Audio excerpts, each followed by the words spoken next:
Okay. All right, I'm here. Good morning, everyone. Thanks for coming.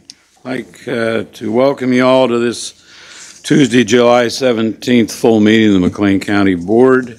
And I'd like to call the meeting to order at this time.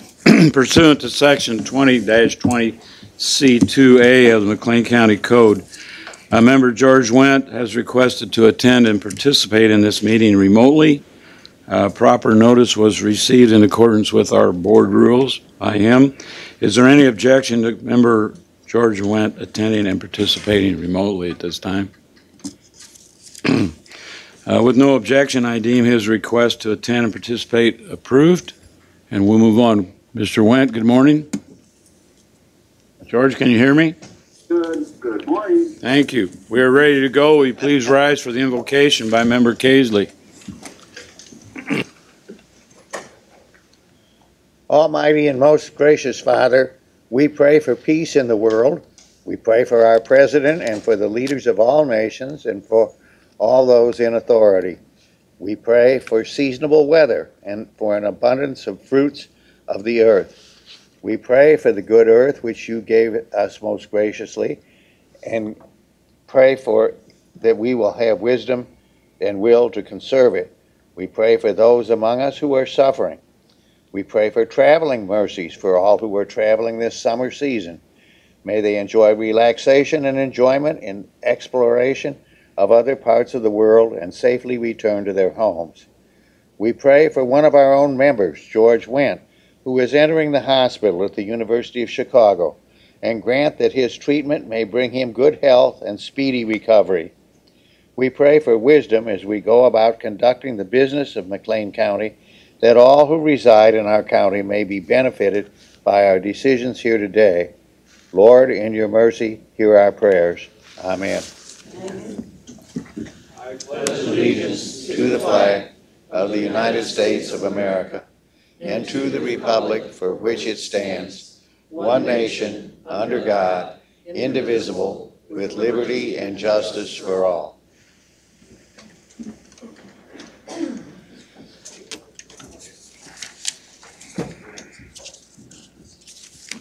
Would the county clerk please call the roll?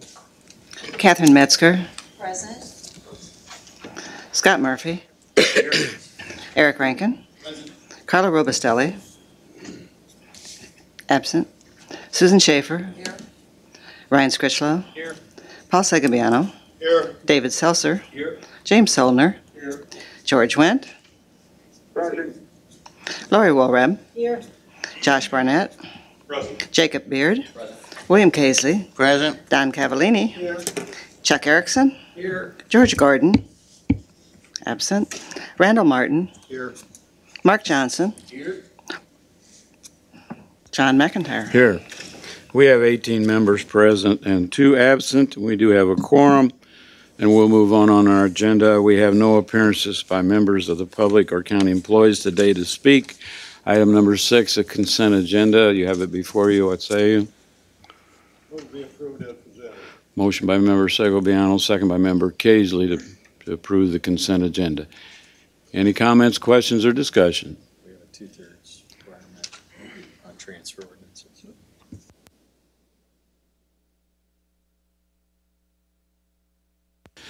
Yeah, I would remind everyone on item D, we have a 2/3 requirement for transfer ordinances, which can be found on page 23 of our packet.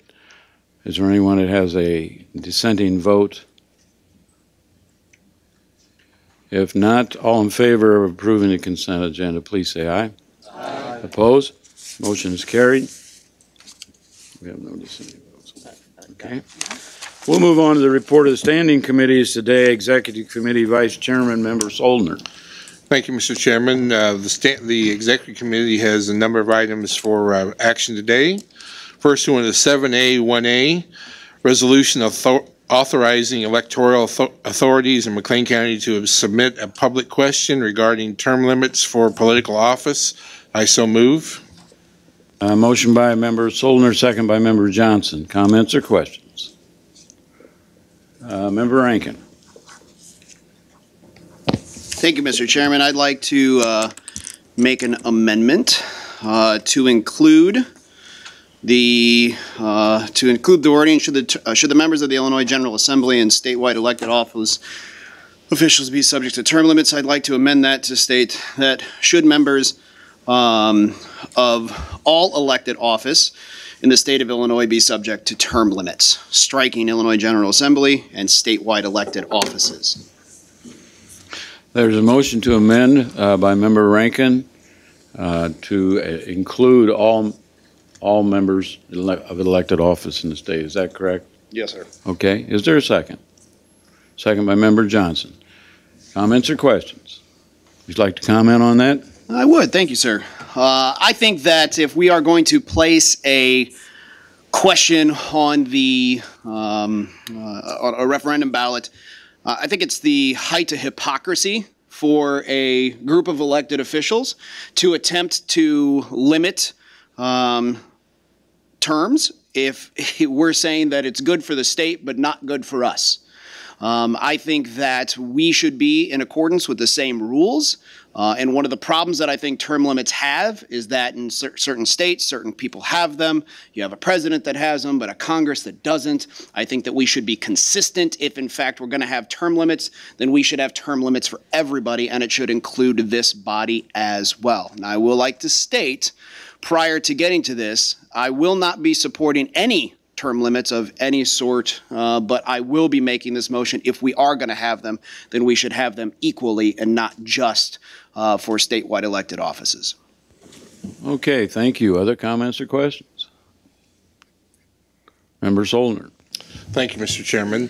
I believe I'm going to support Member Rankin's amendment mainly because this is an advisory referendum. It's an opportunity for the voters of the county to give their opinion. I think anytime we can do that, I think it's important. Again, it's we're not going to make any law today or anytime soon to make this come into fruition. But I do believe it gives the voters an opportunity to give their voice. Thank you. Thank you, Member Casely. I think this amendment would be inconsistent with the provisions of the judicial article of the Constitution of the state of Illinois, which gives judges the right to seek retention. Thank you. Comments or questions? Sorry. Member Murphy. Yeah, I can vote for this with this body included because all we're doing is asking a question. We're asking the people of the state of Illinois, should we have term limits? And if people say, yep, we should have them, then we know. If they say no, then we know that they don't want them. We're not deciding policy here. We're not doing anything other than letting the people speak. And we talk about being transparent. We talk about getting people involved in government. How can you get people more involved than to put a question on the ballot and ask them their opinion and let them talk? So in the spirit of transparency and bringing people together to talk about things, absolutely I can support this. And Mr. Casely, I'm sure, knows exactly what he's talking about, but we're not putting anything on judges right now. We're just asking people their opinion. And so let's put it on. Let's let the people speak. Are there any other comments or questions about the motion to amend? Member Segoviano. Thank you, Mr. Chairman. I also will not be voting for any motion for term limits, and for a couple reasons. One is I don't think that, I do feel that every citizen of the United States, as a registered voter, has the right to pass petitions and put their name on a ballot, as well as any elected official. He has the right to put his name on a ballot and run for re-election. I think it's up to the people, the individuals who have been given the right to vote, to cast a vote in favor of whomever they want. Recently, in our legislative committee meeting, we had several of our elected officials there, and several of them agreed that there should be a term limit or they would favor it. I didn't want to embarrass them at that moment, but I felt like asking them, then why do you continue to put your name on the ballot if you believe in term limits? I think it's a right of the people to select whomever they wish to serve them in whatever capacity, so I'll be voting no. Thank you. Other comments or questions about the amendment? Member Barnett. So just to be clear, for all the members of this body and all the voters that will be heading to the polls in the fall, if 100% of the folks showing up to vote in the fall support this, and I think the next item on the agenda, that doesn't actually change state law, right? It's really is totally just an advisory question. Purely advisory as well. That is correct. Any other comments or questions? Okay. Can we take a voice vote on this? Let's try it and let's see. All in favor of the amendment as presented by Member Rankin, changing and adding the words "to all elected officials in the state," please say aye. Aye. Opposed? No. We better have a roll call vote on that, I believe.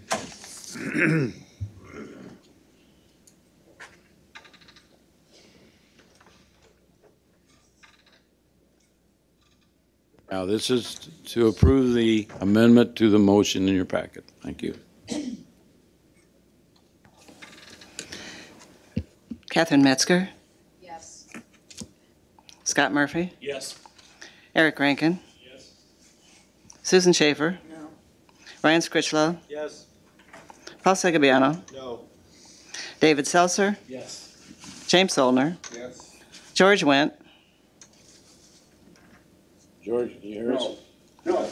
Okay. Thank you. Laurie Wilrab, Yes. Josh Barnett, Yes. Jacob Beard, Yes. William Casely, No. Don Cavallini, Yes. Chuck Erickson, Yes. Randall Martin, Yes. Mark Johnson. Yes. The chairman will not be voting, is that correct? Okay. We have, if my figures are correct, 12 yeses and 4 noes. The amendment does carry. Now we'll move on to the 13.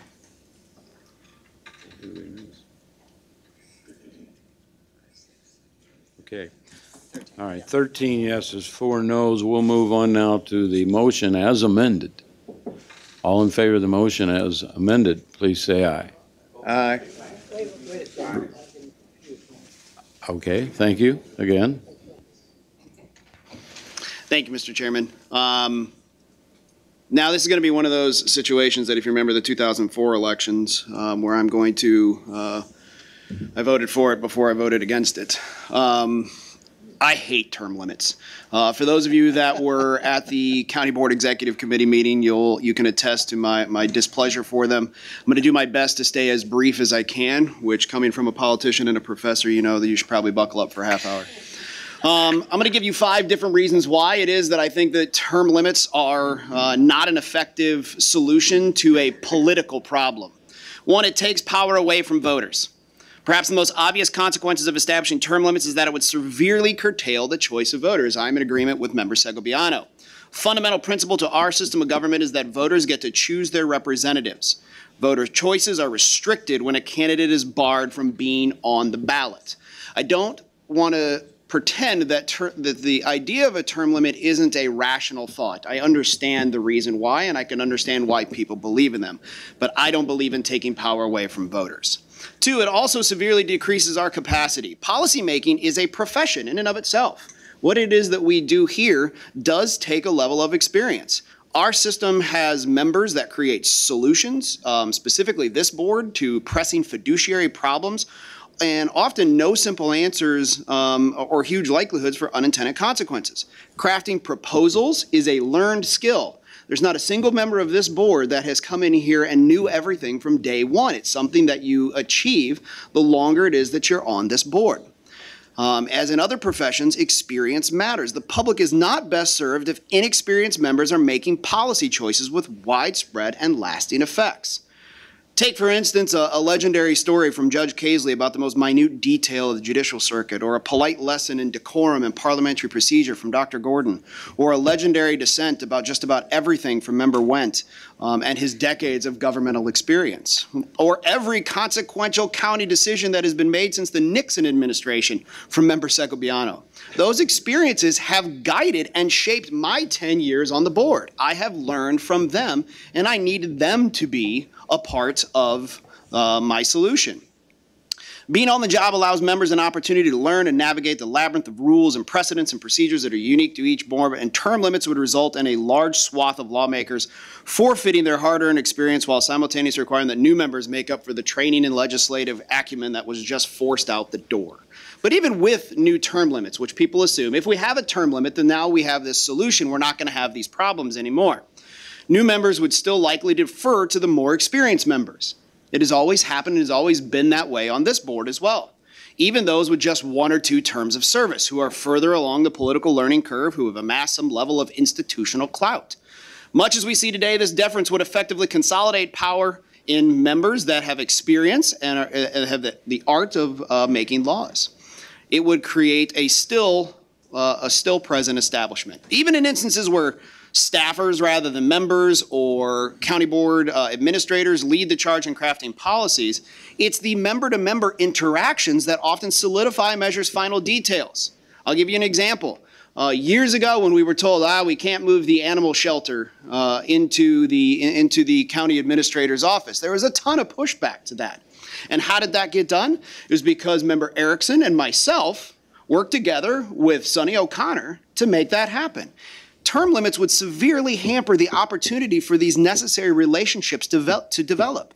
Strangers in a new environment are in far worse position to readily trust and rely on their colleagues, particularly those across the aisle.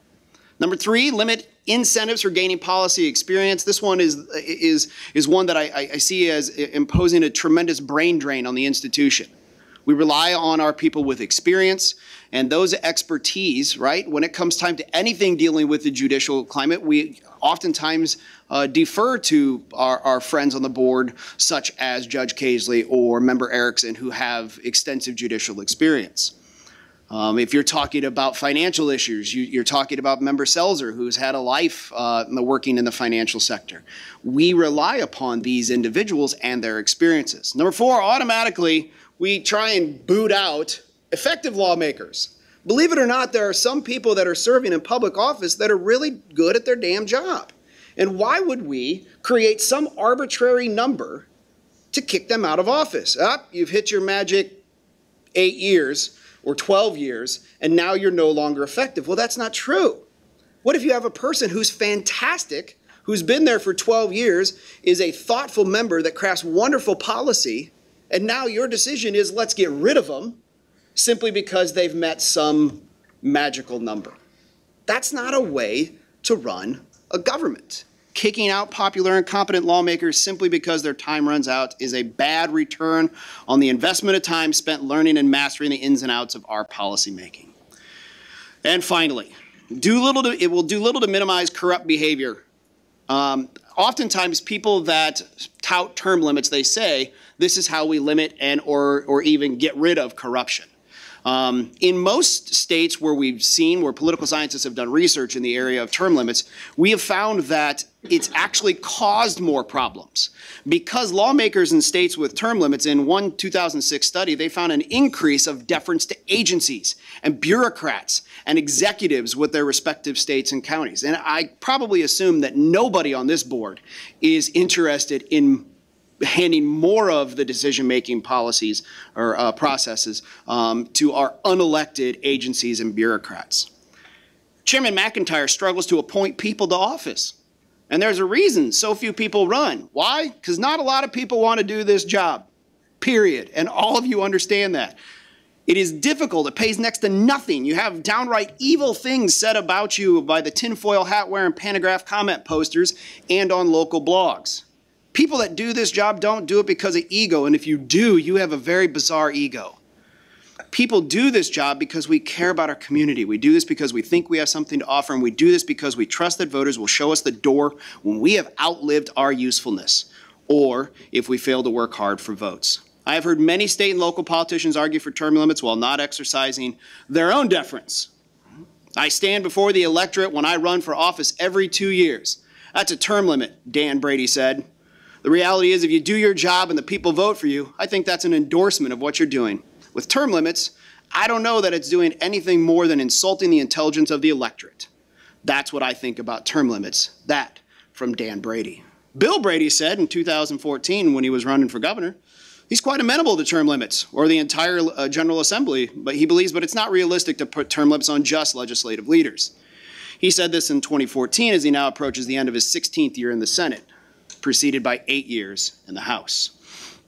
I think that at the end of the day, that our situation places us, we look around, this board here, if we had term limits, say goodbye to Sego. Say goodbye to Cavallini and Selzer and Gordon and Wendt and McIntyre. I mean, based upon whatever arbitrary number you make up to limit service. And that's what these positions are, service. And we should allow our people who want to serve our community to be on a ballot as long as they possibly can. If you're mad about Springfield, Washington, or McLean County, work to end gerrymandering. Work to reform campaign finance laws. But God forbid, don't reduce voter choice. And instead, as voters, we should rely on the most effective mechanism available to remove unresponsive, ineffectual members of public office. They're called elections, and those are term limits. Lecture over. Well, thank you. This is why nobody sits next. It's a nice, it was a nice lecture, well put. Thank you very much. Other comments? Member Erickson. Thank you, Chairman McIntyre. Thank you, Member Rankin. I do remember working with you on the animal control issue. And it does go to show that people from opposite parties and sometimes opposite viewpoints can work together on this board to accomplish an objective. And you and I and some others had worked very hard. And I remember when we did that we were basically told, you guys don't know what you're doing. I mean, we can't do this. It's never been done before. And it's just like, well, because it hasn't been done before or we haven't done it recently doesn't mean it can't be done at all. And you and I and some others pushed forward on that, and we were able to get that done. I'm going to not address Member Rankin's comments. I think that the person who wrote the book about term limits, Member Murphy, ought to do that. I'm just going to speak from my prepared remarks about why I support this referendum. Some here will support this referendum while they oppose term limits. They think the issue should be placed on the ballot for the people to decide. I want my reason to be without any ambiguity whatsoever. I support term limits.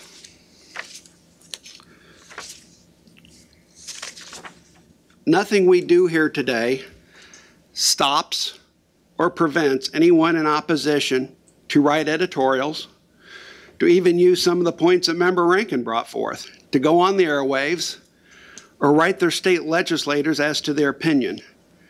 Placing this referendum on the ballot and hopefully passing it doesn't stop anyone in opposition from doing any of that.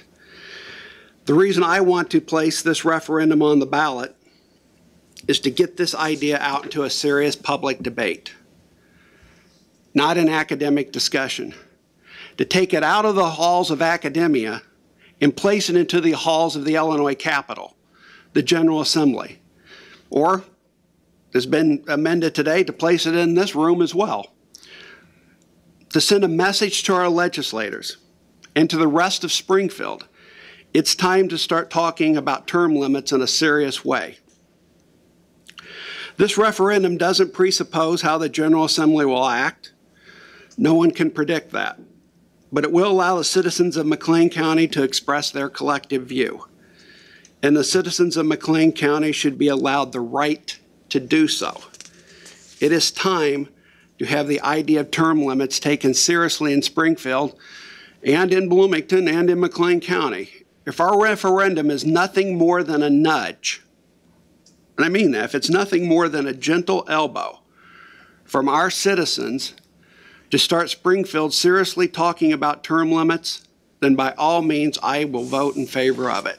And I will be voting in favor of it. So thank you, Mr. Chairman. Thank you, sir. Member Murphy. I'm not going to debate term limits here because this is not a debate about term limits. I agree with Member Erickson, and I agree partially with Member Rankin. Member Rankin says we need to put the power into the hands of the people. We are asking the people a question. We are going directly to the people on this issue and on the next one of the property tax.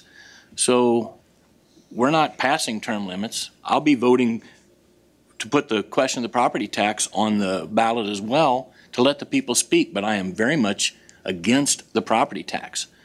All I'm wanting to do is let the people have a voice. Then we can start the debate, and that'll give Member Rankin a much bigger platform to, and I hope he's got that written down, because he can say that again and again and again. But this is just to put it on and let the people speak. That's all we're doing. If you want to hear from the people, vote yes. If you don't want to hear from the people, vote no. Mr. Chairman. Thank you. Yes, Mr. Wynn. George, I'd like to say something. All right. I'll call on you in a minute, sir. Hang on. Okay. Thank you. Who is next here on the list? I have people with their mics on. Little housekeeping thing. If your microphone's on, please have. Okay, Mr. Wynn, you have the floor. Thank you, Mr.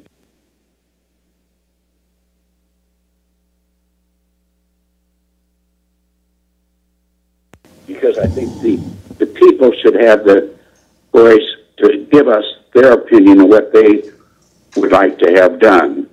And of course, as we've talked, and everybody's talked earlier, is that it is important to include the people in this. So I am going to vote yes to put this on the ballot and see what the people prefer. Thank you very much, Mr. Chairman. Thank you, sir. Any other comments or questions about the amendment? Member Woolrapp. Thank you, Mr. Chair. Despite the amendment that we just voted for concerning McLean County, I feel on this one and the following advice that we are trying to insert ourselves in state politics here. And it just strikes me as that the people of McLean County have the right and the wherewithal to go directly to their state representatives and talk to them and write to them and email them and do whatever it takes to talk to them, to get the message across to them that they want term limits if that is in fact the case. Why the county board should guide this question is actually beyond me in terms of the state level of government. We are a county level of government, and this is not the role of the county board to do this, so I will be voting no. Thank you. Other comments or questions about the amendment? Member Rankin. Briefly, for the comments that I continue to hear about giving people a voice, and I don't mean this to be snarky or rude, they already have a voice. Maybe we're not aware as to what a representative government looks like. You are their voice. They are to contact you, and you are to legislate their wishes. We can do this at any point in time. We should be listening to our constituents. If they're sharing this information, if they're screaming for term limits, then we should take that information and we should share that with our state legislators and do this the appropriate way. A referendum question that has no legal binding, outcome.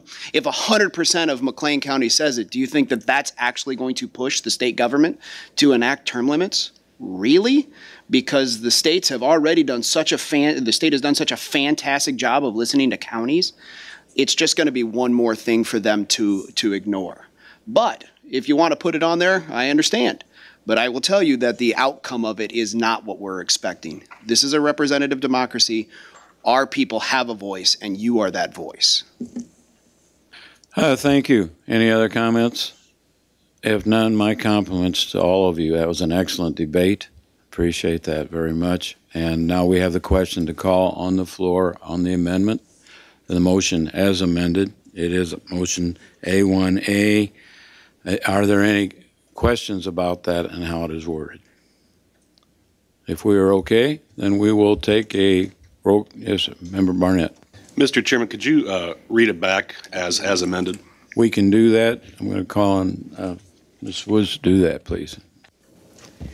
And Mr. Rankin, correct me if I'm wrong, but from what I remember you said is you'd like it amended to say, and it is amended to say, should all members of elected offices be subject to term limits? That is the motion. That is the amendment. Remember, this is a motion to put on the ballot an advisory.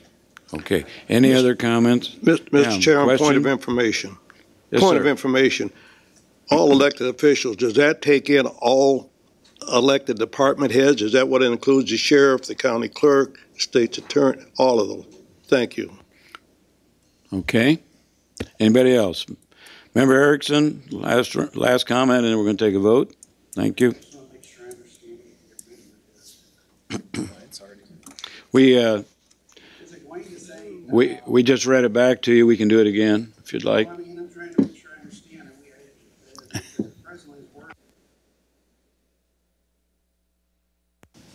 Sorry. Should all members, I couldn't hear myself speak there. I mean, didn't want to get that corrected.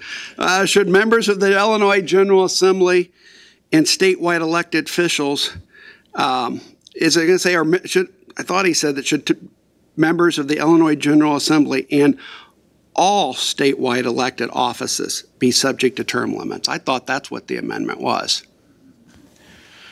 Member Rankin, would you like to restate your motion? We can do it for you then. Okay, thank you.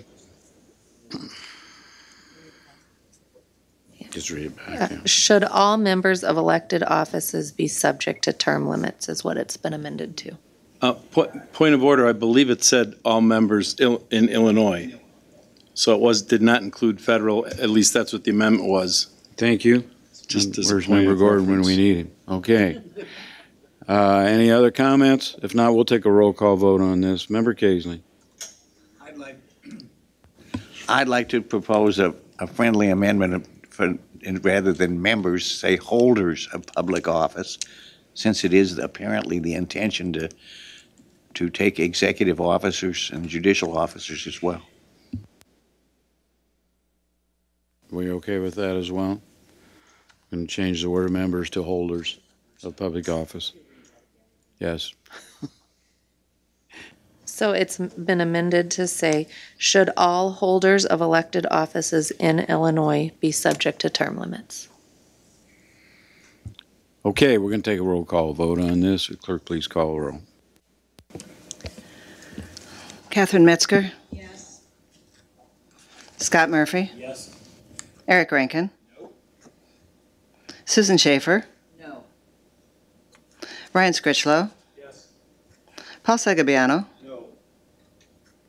David Seltzer? Yes. James Solner? Yes. George Wendt? Yes. Lori Woolreb? No. Josh Barnett? Yes. Jacob Beard? Yes. William Casely? Yes. Don Cavallini? Yes. Chuck Erickson? Yes. Randall Martin? Yes. Mark Johnson? Yes. Will you be voting? No.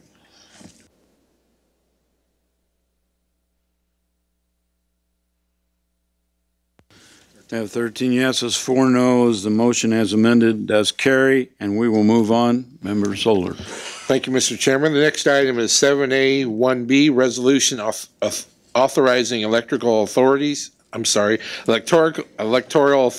Mclean County to submit a public question regarding a statewide 1% property tax increase, and I will move that. Thank you. Motion by Chairman Solner. Second? Is there a second? Second by Member Erickson. Comments or questions? Member Rankin, then Mr. Barnett, you will be next. Just in my first round, I would like to ask the question. I did not specifically ask it at exec. What piece of legislation is this currently in reference to? Could you cite which bill we're talking to or which law it is that we're talking about?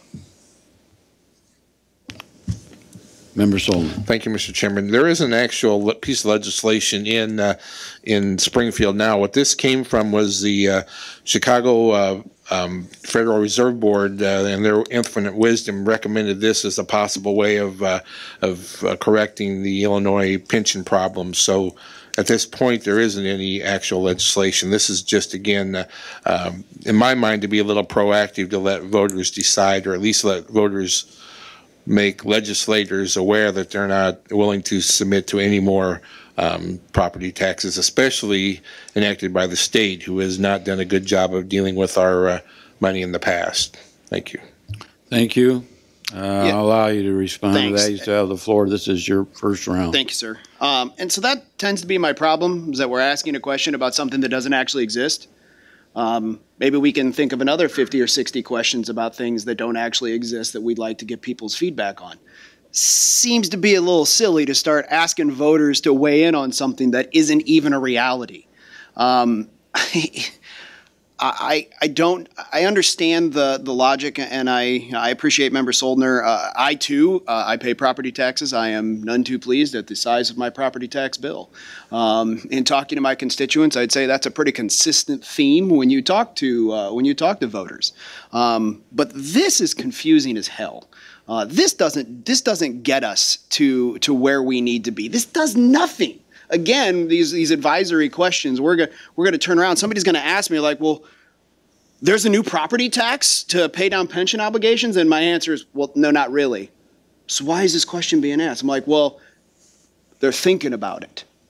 Is the General Assembly thinking about it? No. A fiduciary board in Chicago had mentioned it, so therefore, we're asking a question. Does everybody understand how patently absurd this is? That's the problem that really bothers me here. The term limit thing is, though I disagree with it, I understand the feeling with it. This is literally the creation of another problem. This is confusing to voters because there's nothing to turn to. I would hope that we'll do the logical thing and vote this down. I'll be voting no. Thank you. Other comments or questions? Member Sullivan. Sure, I don't disagree with what anybody said. I don't want to say a word about this, but I don't want to also be talked to like I'm an idiot. So you can just Google anything you want to see, and you can see Mike Madigan talking about it, Rauner talking about it. The Illinois Realty Board has taken a position on it. This is an active discussion that is going on in the state at this point. I think if you wait till a piece of legislation is enacted to ask the voters, hey, what do you think, is a little late. It would be really nice if our voters could say they're all for a property tax increase and let them send that message loud and clear, or they're opposed to it. I don't see anything wrong with it. I just don't understand the logic of what's wrong with asking the question, and clearly it's a topic that's being discussed throughout the state. So thank you. Thank you. Remember, let's keep our comments unpersonal. Thank you. Member Beard. Thank you, Mr. Chairman. I completely agree. I will be voting yes, completely agree with Mr. Selzer's comments. This will be on the ballot at the same time that we will potentially be electing a new governor, that we will have an opportunity to elect new state legislators. So, as Mr. Selzer says, this is a particular issue that if you read the paper, if you are aware of the state that Illinois is in, that increased property taxes, increased taxes are being discussed. It's one of the possibilities to fix some of the budgetary problems. So to both let the voters vote for who they want to represent them, and at the same time say on this particular policy, we overwhelmingly don't want this, or alternatively, if voters say we do want it, sends a very clear signal, I think, helps lets folks represent. Even if I vote for candidate A or candidate B, I feel really strongly about property taxes, and so it's absolutely a relevant issue, and I hope all elected officials at the state level that we'll have a chance to vote for see the results of this and let this influence how they move forward in the next General Assembly. Thank you, sir. Other comments? Member Woolrab. Thank you, Mr. Chair. I guess I'm confused because it seems to me that not very long ago, the Assembly and the governor were talking about property tax caps. And now it seems to apparently we're hearing that it's swung around to, no, we need property tax increases pushed down from the state level. I think if you go out, as I have, talking to the general public in different areas of the city and the county, that you'll find out that, you know, there are a lot of people who are very angry about their property tax bills as they stand now. It's just beyond me to believe that the state level politicians could think that this could even be a possibility to put something out there like this. So I think, once again, we're trying to insert ourselves at a state level where we don't belong, and I'm going to vote no. Thank you. Again, I want to remind everyone this resolution is to put on the general election ballot an authorization only. I'm sorry, yeah. As an advisory, only advisory for the public to respond to. Member Erickson. Thank you, Mr. Chairman. I suppose we could put a referendum on the ballot. Should the county board be prevented from placing advisory referendums on the ballot? But I want to make sure I understand, is Member Rankin opposed to all advisory referendums or just these advisory referendums? Okay. You certainly know that members of the board in their collective wisdom have the right to place advisory referendums. So does the state legislature. And the state legislature, I believe, is going to put some advisory referendums on the ballot as well. So, this isn't something that's unique to us or something that we just came up with. Other counties are going to put advisory referendums on the ballot. I don't know which ones. And the state legislature is going to put advisory referendums on the ballot. And I think the reason they do so is to try to take the pulse of the public. Yes, I agree. In the perfect world, we are a representative democracy. We're not a pure democracy. And in a representative democracy, you should express your views through the representatives. But representatives sometimes want to take the pulse of the people, so they put advisory referendums on the ballot. And I think that's all we're doing today.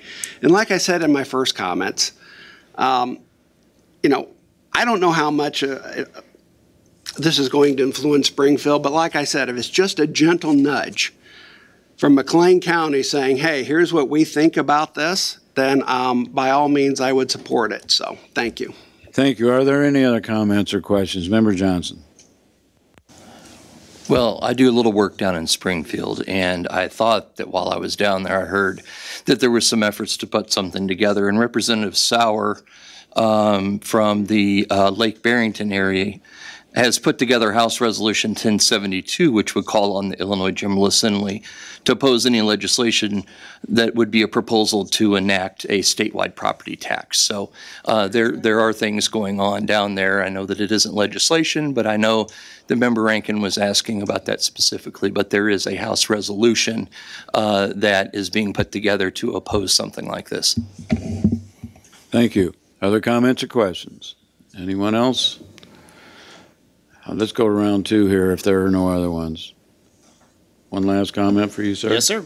I would also like to kind of point out, again, coming back to a question or a statement that I made before, we do have a history of placing advisory questions on the ballot. And I have never once not supported one of those. But you realize that every time that we put an advisory question on our ballots, that it's always about something dealing with the county? Where we're asking our voters that we actually have some sort of an effect on, and decisions that we can actually have an effect on, where we ask them, what should we do about a county nursing home? Should we abolish a specific office? These are the questions that we ask because, we can actually do something about those things. Honestly, this vote is a vote of no confidence in your state elected officials. It is. Because that's the proper channel to work through these issues. Again, Member Erickson and I are in complete agreement with that. So I'm not putting, he didn't say those words, but it is. Use your elected officials for this. That's the proper protocol. And don't act like the history of the Mclean County Board is asking questions on an advisory position about the state. Advisory questions in our history have been specifically about the county. And that's where we should continue to ask our questions, not about these. This is a cheap political statement. Any other comments or questions? If not, I'll call the question. This is to vote on the resolution as stated in your packet. Resolution authorizing electoral authorities in Mclean County to submit a public question regarding a statewide 1% property tax increase. Yes vote is to approve the resolution as presented. No is to. We will have a roll call vote. Catherine Metzger? Yes. Scott Murphy? Yes. Eric Rankin? No. Susan Schaefer? Yes. Ryan Scritchlow? Yes. Paul Segabiano? No. David Seltzer? Yes. James Zollner? Yes. George Wendt? Yes. Lori Walrab? No. Josh Barnett? Yes. Jacob Beard. Yes. William Casely. Yes. Don Cavallini. Yes. Chuck Erickson. Yes. Randall Martin. Yes. Mark Johnson. Yes.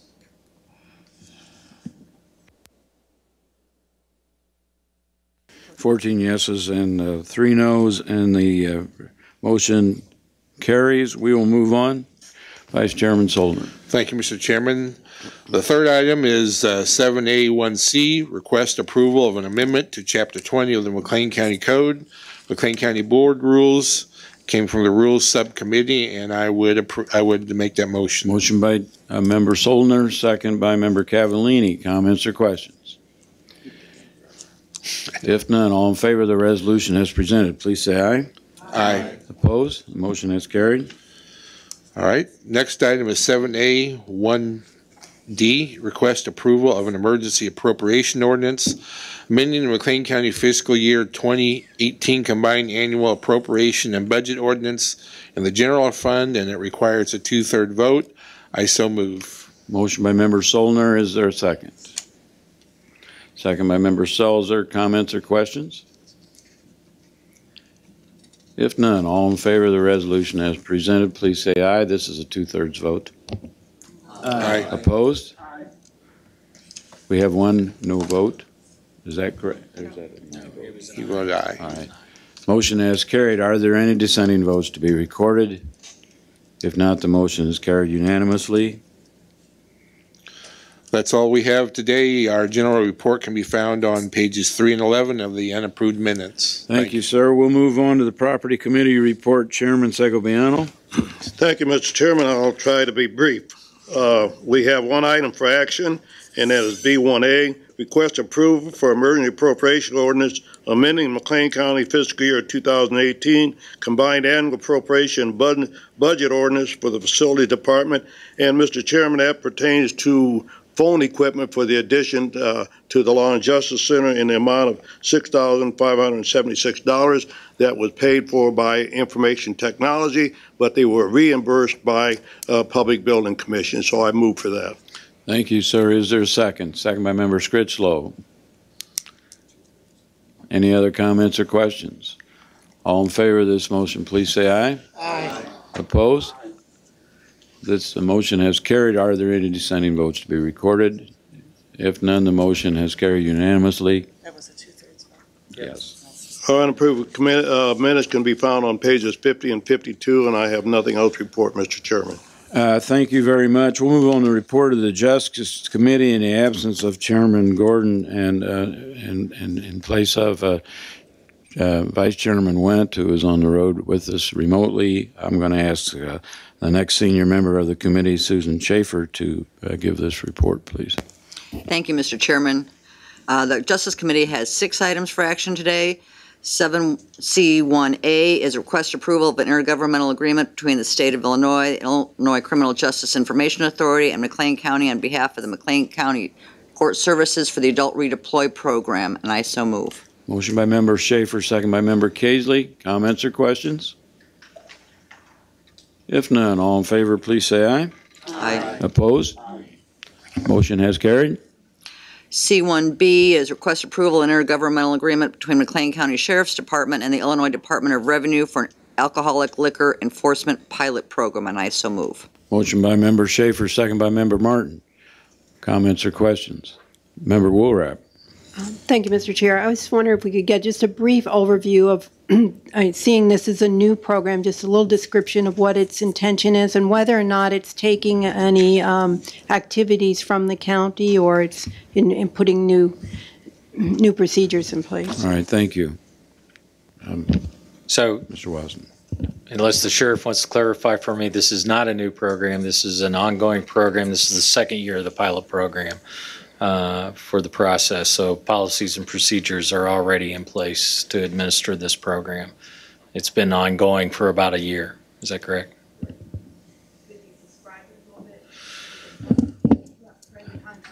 Yeah. So the program is basically allows for the inspection of premises by officers with the Sheriff's Department for compliance with IDPH regulations in concert with their regular visits to ensure compliance with state law, state and local law for establishments with liquor licenses within the county. Is that correct? Yes. That's not a function we have provided prior to last year's implementation of the pilot. That's correct, ma'am. Yeah, as I recall, I don't know if you were aware, but that was discussed and debated in the Justice Committee and referred a year ago. Any other comments? All in favor of the motion as presented, please say aye. Aye. Opposed? Aye. Motion is carried. We'll move on. Item 7C1C is request approval of an affiliation agreement between McLean County on behalf of the McLean County Detention Facility and the Board of Trustees of Illinois State University on behalf of its Mennonite College of Nursing for practical learning, and I so move. Motion by Member Schaefer, second by Member Selzer. Comments or questions? Member Segoviano. Thank you, Mr. Chairman. I'm going to be voting for this, and I think it's a good program. However, we passed this in about 15 seconds at a stand-up committee meeting this morning, and I think this program really deserves much more discussion so that the board members are well aware of what's going to take place in this program. I took the opportunity to talk to a member of the Sheriff's Department this morning just to get some questions, but I think a program such as this ought to have more discussion and more public awareness than what it got this morning. Thank you. Thank you, and I agree with you, sir. Member Murphy. I need to abstain on this. Yes, let the record show on the voting that Member Rankin and Member Murphy will abstain on voting on this resolution. Are there other comments and questions? If none, all in favor, please say aye. Aye. Opposed? Motion has carried. C1D is request approval of emergency appropriation ordinance amending the McLean County fiscal year 2018 combined annual appropriation budget ordinance for the Court Automation Fee Fund 1040 and the Circuit Clerk's Department 0015, and this requires 2/3 vote. And I so move. Motion by Member Schaefer, second by Member Casely. Comments or questions? If none, all in favor, please say aye. Aye. Aye. Opposed? This motion is carried. This is a 2/3 vote. Any dissenting votes that I missed? If not, it's unanimous. Thank you. C1E is request removal of grant between the State of Illinois Department of Children and Family Services and County of McLean's Children Advocacy Center, and I so move. Motion by Member Schaefer, second by Member Cavallini. Comments or questions? Member Scrichlow will abstain for voting on this. Thank you, sir. Any other comments or questions? If none, all in favor, please say aye. Aye. Opposed? The motion is carried. And finally, C1F is a request for approval of a violent crime victims assistance program grant agreement between the State of Illinois, the Office of the Attorney General, and the County of McLean Children and Family Services, and I so move. Motion by Member Schaefer, second by Member Johnson. Comments or questions? If none, all in favor, please signify by saying aye. Aye. And Justice Committee General Report can be found on pages 29 through 32 of the unapproved minutes packet. Thank you. I'm sorry, was there a question?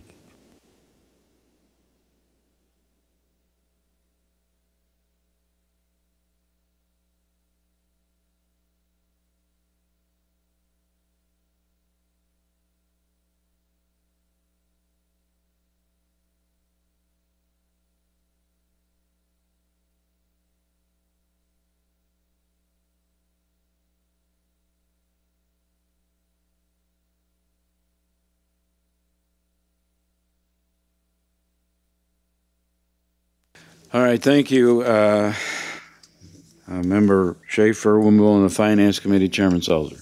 Thank you, Mr. Chairman. Finance Committee brings one item for action, item D1A. It's to accept and place on file management letter of advisory comments and single audit report for year ended December 31st, 2017 for the federal awards, and I would move that. Motion by Member Selzer, second by Member Woolrab. Comments or questions? If none, all in favor, please say aye. Aye. Opposed? Motion is carried. Mr. Chairman, I do have one other item to bring under a general report. I, along with you, represent the board on the Convention and Visitors Bureau board. Last night there was a presentation made about a new multipurpose sports complex. I did receive a copy of the 5-year operating pro forma, which I'll leave with our administrator. If anybody would like to look at some of the numbers that were presented last night in more detail, they'll be available here. Thank you, sir. We'll move on to the report of the Health Committee. Chairman Schaefer. Thank you, Mr. Chairman. The Health Committee has no items for action today, and our general report can be found on pages 39 through 44.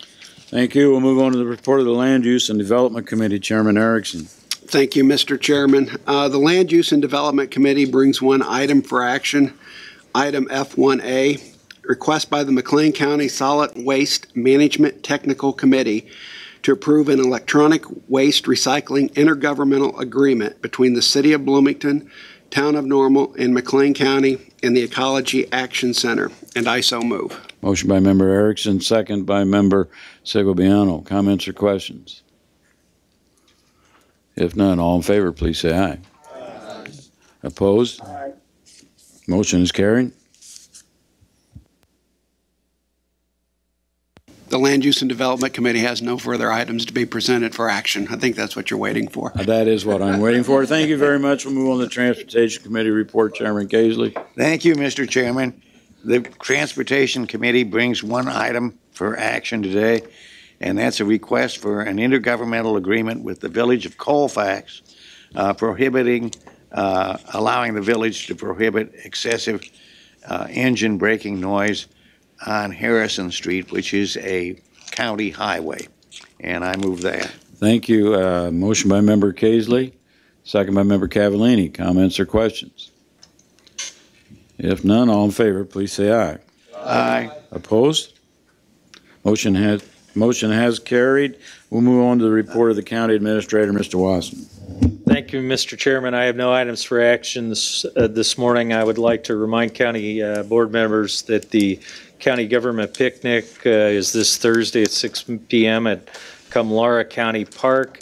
If you have not registered and would still like to attend, please see Ms. Morlock after the meeting, and we will take care of that registration. That is this Thursday. That is this Thursday at the time. 6 p.m. 6 p.m. Mr. Solner and I will be serving. Any of you want to come, we'll be there working as usual. We hope you will all be able to chance to come out. Member Casely. Your attendance at the picnic is important. We are, in essence, the hosts of this picnic, and the attendance of county board members has not been good in the past, and I think that everybody on this board should make an effort to be there and to support the employees who will be there. Thank you. Thank you. Any other comments or questions? Any other business or communication at this time? If not, we have bills to pay in the amount of $4,231,186.70. Is there a motion to approve? Motion by Member Metzger, second by Member Schaefer. Comments or questions? All in favor of paying the bills as presented, please say aye. Aye. Opposed? Aye. Motion is carried. If there are no other business at this time, this meeting is adjourned.